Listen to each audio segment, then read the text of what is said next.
Fil-ġimgħa li għalqet il-konsultazzjoni fuq ir-riforma tal-liġi li tirregola l-użu responsabbli tal-kannabis għal skop rikreattiv, il-Prim Ministru Robert Abela qal li tressqu numru ta' proposti minn bosta entitajiet u għaqdiet li issa se jiġu marbla.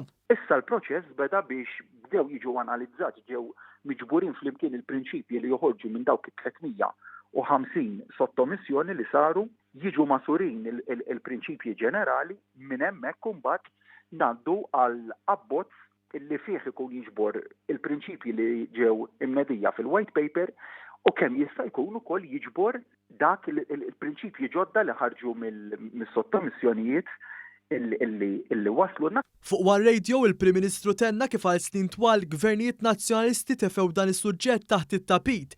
Innota l-proposti kuraġġużi li ressaq il-Partit Laburista u oppożizzjoni li baqgħet assenti fil-proċess ta' konsultazzjoni ta' riformi daqstant importanti. U rrid li l-Partit Laburista jibqa' jkun dak il-partit riformista l-katalista tal-bidliet f'dan il-pajjiż u għalhekk sabiħ il-proċess demokratiku għaliex bħala partit hemmhekk għamel is-sottomissjoni tiegħu wera kemm huwa partit ħaj illi tal-kontribut fir-riformi se jkunu konsidrat, il-kontribut tal-partit se jkun konsidrat flimkien mal-bqija tal-350 sottomissjoni oħra sabiex imbagħad nasru dawk il-proposti kollha flimkien ta' xi ħadd biss ma nistgħux nasru proposti ta' ftehimiet kif għadt inti tal-Partit Nazzjonalista.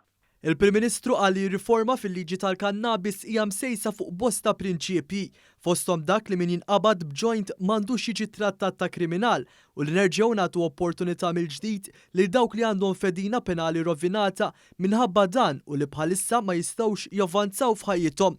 Mistoqsi fuq qasam totalment differenti dak tal-produzzjoni tal-kannabis mediċinali, il-Prim Ministru Robert Abela nnota lot ta' liċenzja lil kumpanija Kanadiża li ssieħbet ma' negozjanti Maltin. Hawnhekk semma kif minn dan l-investiment se jgawdu wkoll il-ħaddiema Maltin u Awċin. Qed inħarsu wkoll il quddiem issa li jkollna liċenzjar ta' iżjed kumpaniji ta' iżjed kumpaniji li jaħdmu f'dan is-settur kemm investiment barrani kif ukoll investiment lokali.